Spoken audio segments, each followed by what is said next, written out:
नमस्कार प्रिय विद्यार्थियों, मैं आपके लिए एक ऐसी खबर लेकर आया हूं जिसे सुन करके जान करके आप एकदम गदगद हो जाएंगे। जी हां, खबर ही ऐसी है क्योंकि माध्यमिक शिक्षा बोर्ड राजस्थान आपके लिए एक प्रतियोगिता करवा रहा है और जिसका नाम है निबंध लेखन प्रतियोगिता। अक्सर आप कहते हैं कि केवल पढ़ाई से संबंधित काम होता है, अदर कोई चीज हो तो हमारी बहुत रुचि होती है, हम करना चाहते हैं। तो इसी के लिए उन्हीं विद्यार्थियों के लिए है जो अन्य गतिविधियों के अंदर, सह शैक्षणिक गतिविधियों के अंदर रुचि रखते हैं, उनके लिए ये। यदि आप लिखने में रुचि रखते हैं, आपका लेखन का कौशल बहुत अच्छा है, तो आपके लिए प्रतियोगिता बहुत बढ़िया होगी। और इस प्रतियोगिता में क्या मिलने वाला है? बेहतरीन इनाम भी मिलने वाला है, आपको प्राइज भी मिलने वाला है। तो बने रहिएगा, मैं आपको सूचना देने वाला हूं इस पूरे वीडियो के अंदर। क्या है? माध्यमिक शिक्षा बोर्ड राजस्थान अजमेर एक निबंध लेखन प्रतियोगिता करवा रहा है। क्या करवा रहा है? निबंध लेखन प्रतियोगिता। तो आपके लिखने की शैली अच्छी है, आपको लिखना अच्छा लगता है, तो इसमें जरूर भाग लीजिएगा। इस प्रतियोगिता में क्या होगा, क्या नियम होंगे, कैसे पार्टिसिपेट करना है, पूरी जानकारी मैं चंद 2-3 मिनट के वीडियो में आपको देने वाला हूं। सुनिएगा ध्यान से। सबसे पहली बात, ये निबंध प्रतियोगिता किसके लिए है? पहले दिमाग में प्रश्न आता है किसके लिए? तो कक्षा 9 से 12 में अध्ययनरत विद्यार्थियों के लिए है। केवल कक्षा 9 से 12 में पढ़ने वाले विद्यार्थी इसमें पार्टिसिपेट करते हैं। इससे छोटी कक्षाओं के विद्यार्थी इसमें भाग नहीं ले सकते हैं। तो 9 से लेकर 12 तक अगर आप इस सेशन के अंदर पढ़ाई कर रहे हैं माध्यमिक शिक्षा बोर्ड के अंदर, तो इस प्रतियोगिता के अंदर पार्टिसिपेट कर सकते हैं, भाग ले सकते हैं। प्रतियोगिता में कौन भाग ले सकता है? केवल माध्यमिक शिक्षा बोर्ड राजस्थान, माध्यमिक शिक्षा बोर्ड राजस्थान अजमेर के जो विद्यार्थी हैं, जो राजकीय और निजी विद्यालय में, अब दिमाग में आता है कि हम कौन से स्कूल के होने चाहिए, चाहे आप सरकारी स्कूल के हो, चाहे आप प्राइवेट स्कूल के हो, कक्षा 9 से 12 के अंदर आप अगर अध्ययनरत है और माध्यमिक शिक्षा बोर्ड राजस्थान से आप संबंधित है, तो आप इस प्रतियोगिता में भाग ले सकते हैं। नंबर तीसरी महत्वपूर्ण बात, निबंध किस भाषा में लिखना है? निबंध आपको हिंदी भाषा में ही लिखना है। कौन सी भाषा में लिखना है?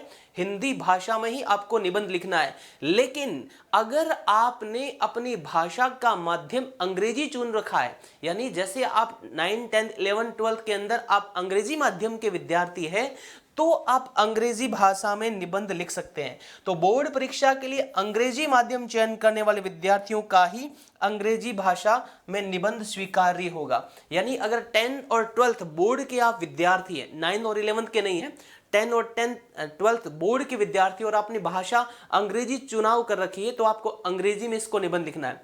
9th 11th के भी अगर अंग्रेजी भाषा के हैं तो अंग्रेजी में लिख सकते हैं। बाकी के जितने भी विद्यार्थी उनको किस भाषा में निबंध लिखना है?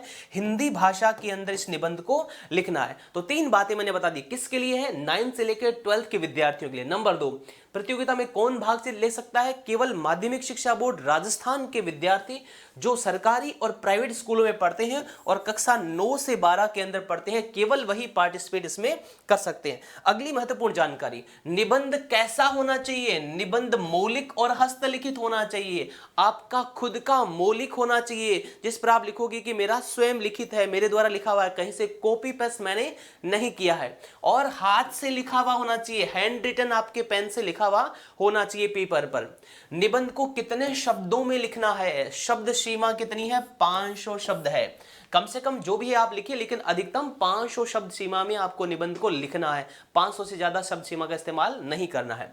निबंध के अंत में क्या लिखना है? जैसे ही आप निबंध 500 शब्द सीमा का पूरा कर लेते हैं, उसके अंत में लास्ट में आप क्या लिखोगे? लास्ट में आपको लिखना है खुद का नाम, अपना पूरा नाम लिखना है, कौन से विद्यालय में पढ़ते हैं उस विद्यालय का नाम लिखना है, ईमेल, मोबाइल नंबर अवश्य लिखें। अब यहां पर बोर्ड ने ऐसा कोई क्लियर नहीं किया है कि ईमेल किसका लिखना है, मोबाइल नंबर किसका लिखना है, तो आप दोनों का लिख लीजिए। दोनों का मतलब खुद का भी लिख दीजिएगा और स्कूल का भी लिख दीजिएगा, तो कोई दिक्कत नहीं आएगी। यानी विद्यालय का नाम जैसे लिखो तो ईमेल आपके विद्यालय का भी लिख दीजिएगा, खुद का भी लिख दीजिएगा, मोबाइल नंबर खुद का और विद्यालय का दोनों का अवश्य लिख दीजिएगा, ताकि कोई परेशानी नहीं रहे। निबंध भेजना कैसे है? अरे भाई सारा काम हो गया हमारा सर, हमने बहुत अच्छा लिखते हैं, निबंध भी लिख दिया, सारा काम कर दिया, लेकिन कैसे भेजेंगे, माध्यम क्या रहेगा? तो निबंध आपको पूर्ण हस्तलिखित निबंध स्वच्छ व स्पष्ट पीडीएफ बनानी है। क्या करनी है? पीडीएफ बनानी है। बहुत सारे मोबाइल में ऐप आते हैं, किसी भी ऐप के माध्यम से आपको क्या कर लेना है, उसका पीडीएफ बना लेना, फोटो अच्छी क्वालिटी का खींच करके क्लिक करके पीडीएफ बना करके माध्यमिक शिक्षा बोर्ड राजस्थान अजमेर को मेल करना है। क्या करना है? मेल करना है, ईमेल करना है। आपको जाना नहीं है अजमेर, घर बैठे रहना, केवल मेल कर देना है। कैसे करना है? निबंध किस ईमेल आईडी पर भेजना है? आप जब मेल करोगे, पीडीएफ बनाओगे, तो पीडीएफ बनाने के बाद में उस निबंध को कौन सी मेल आईडी के अंदर भेजोगे? तो आप या तो इस मेल आईडी का चुनाव करोगे और या फिर इस मेल आईडी का चुनाव करोगे। दोनों में से किसी एक पर भेजना है, दोनों पर नहीं भेजना है। दोनों में से किसी एक पर निबंध भेजना है, दोनों में नहीं भेजना है। या तो डायरेक्टर ACABSER0@gmail.com पर भेजना है, या सीनियर ADBSER2021@gmail.com पर भेजना है। यानी दोनों में से किसी एक पर ही मेल भेजना, आपको दोनों पर नहीं भेजना है। इससे पहले, इन दोनों मेल आईडी से पहले जो मेल आईडी दे रखी थी, जिसका नाम था सीनियर ADBSER@gmail.com पर तकनीकी समस्या हो गई है, इसलिए उस पर मेल नहीं करना है। अब जिन विद्यार्थियों ने पहले से इस पर मेल कर दिया है, निबंध लिख दिया है, जो मैंने सूचना दी इनसे पहले जिनके पास सूचना थी, तो वो निबंध को दोबारा से प्रेषित नहीं करना। उन्होंने निबंध भेज दिया, उनको वापस से भेजने की आवश्यकता नहीं है, क्योंकि वो ईमेल माध्यमिक शिक्षा बोर्ड राजस्थान अजमेर को मिल गया है। तो ध्यान दीजिएगा, आपको इन दोनों में से किसी एक मेल आईडी पर भेजना है। सबसे इंपॉर्टेंट बात, आपको मेल एक ही बार करना, बार बार नहीं करना, नहीं तो आपका निबंध क्या हो जाएगा? निरस्त हो जाएगा, प्रतियोगिता से आप बाहर हो जाओगे। सबसे इंपॉर्टेंट इंफॉर्मेशन, निबंध भेजने की अंतिम तिथि क्या होगी? लास्ट डेट 20 जून 2021। लास्ट डेट क्या रहेगी? 20 जून 2021। तो कुल मिला के मात्र 17, 18, 19, 20, आपके पास 4 दिन, चौथा दिन लास्ट 12 बजे से पहले पहले आपको मेल करना है। आपको सिर्फ 3-4 दिन का टाइम है, आपको जल्दी से जल्दी लिखना है और मेल कर देना है। एक से अधिक ईमेल न करें, आपको एक बार ही मेल करना है, या तो इस आईडी पे या इस आईडी पे, बार बार मेल नहीं करना है, नहीं तो आपका निबंध रिजेक्ट होगा, निरस्त हो जाएगा। प्रश्न आता है, सर ये सब कुछ तो हो गया, निबंध लिखना किस पर है? हमारा विषय क्या रहेगा, टॉपिक क्या रहेगा, किस पर हमें निबंध लिखना है? तो निबंध का विषय जो रहेगा वो है आधुनिक भारत स्वप्न दृष्टा श्री राजीव गांधी। आधुनिक भारत स्वप्न दृष्टा श्री राजीव गांधी पर आपको क्या करना है? निबंध लिखना है। आपका पूरा का पूरा ऐसे इस पर लिखना है। अब बात आती है प्राइज की, पुरस्कार की। पुरस्कार कितना मिलेगा सर? हम जो ये निबंध लिखेंगे ना, प्राइज कितना मिलने वाला है? तो देखो मजा आने वाला प्राइज सुन करके आपको। क्या पुरस्कार कितना मिलेगा? जूनियर वर्ग, जूनियर यानी आप 9th और 10th के अगर विद्यार्थी हैं, कौन सी क्लास के? 9th और 10th के विद्यार्थी हैं, तो प्रथम पुरस्कार 11,000 रुपए। क्या बात है, लॉटरी लगने वाली अगर 9th और 10th के तो। और अगर आप सीनियर वर्ग के हैं, 11th 12th के हैं, तो भी प्रथम पुरस्कार कितना मिलने वाला है? 11,000 रुपए। जीतने वाले मुझे वापस से जरूर बताना कि सर हमने जीत लिया है प्राइज। द्वितीय पुरस्कार 5,000 रुपए, और सीनियर वर्ग में भी कितना है? 5,000 रुपए, अलग अलग है, ठीक है ना। तृतीय पुरस्कार 3,000 रुपए, और सीनियर वर्ग में तृतीय पुरस्कार कितना है? 3,000 रुपए है। इसके अलावा भी सांत्वना पुरस्कार प्रत्येक वर्ग में 10, यानी इस वर्ग में भी कितने?